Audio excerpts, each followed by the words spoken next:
Welcome to our kitchen.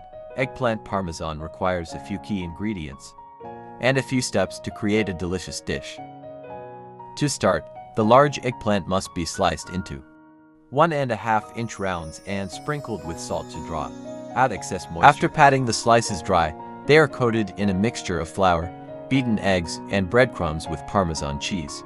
The breaded eggplant slices are then baked in the oven until golden brown and crisp. In a baking dish, a layer of marinara sauce is spread on the bottom, before arranging the baked eggplant slices on top, followed by more sauce and shredded mozzarella cheese. This layering process is repeated until all ingredients are used, finishing with a final layer of sauce and cheese on top.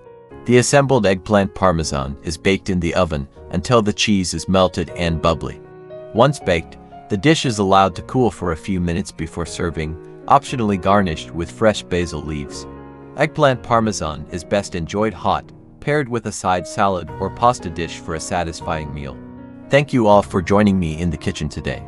Remember, the heart of every great recipe is the love you put into it. If you enjoyed today's video, don't forget to subscribe to my channel for more delicious recipes and culinary inspiration. Until next time.